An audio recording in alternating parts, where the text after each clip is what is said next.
Hey, Simply Sugar here with the evening news rundown. Let's talk about it. So, the Trump administration has temporarily stopped new student visa interviews while considering expanded social media checks for applicants.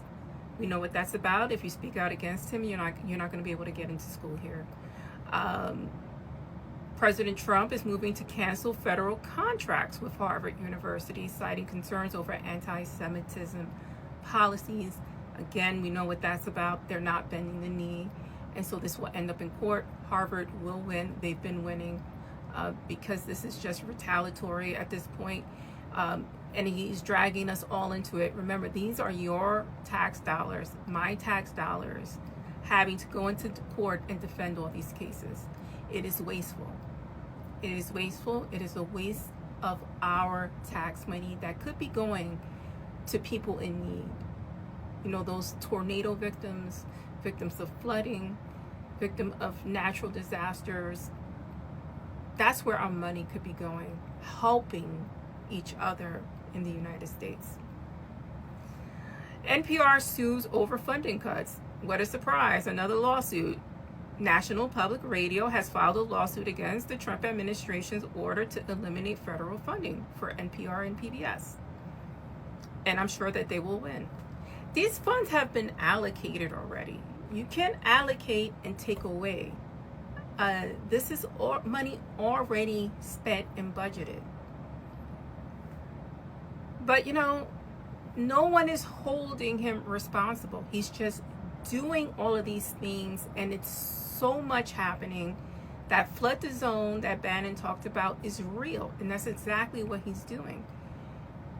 He's flooding the court system with these frivolous lawsuits that he provoked so that he can get his policies pushed and get to do whatever the hell he wants to do with no recourse, because again, the GOP is not standing up for its people. Not to mention that the tornadoes that ravage middle America are all the states that voted for him. So he doesn't even care about his own people.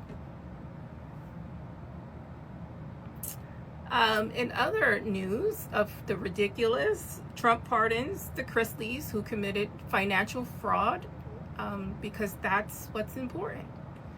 Conveniently, he also pardoned a gentleman by the name of Walzak after his mother attended a $1 million funding initiative.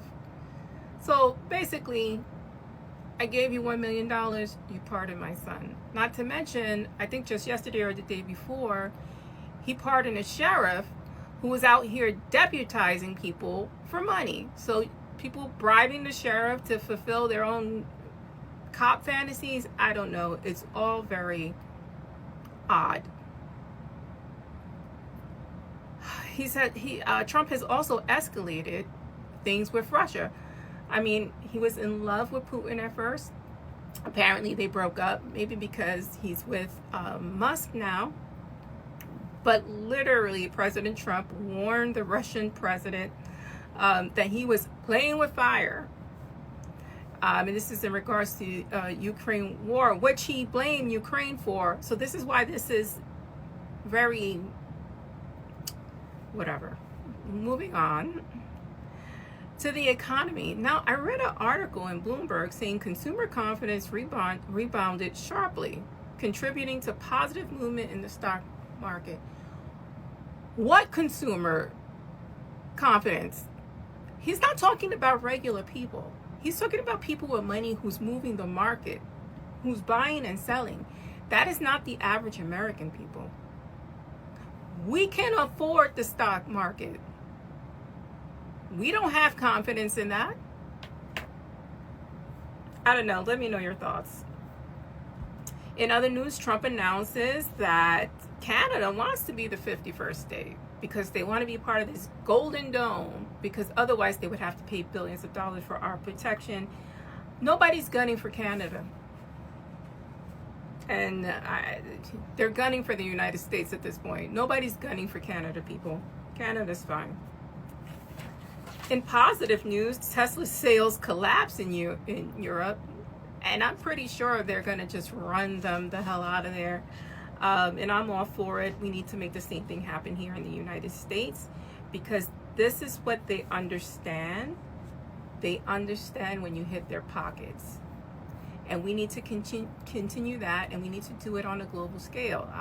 I talk a lot about some type of global strike of United States citizens.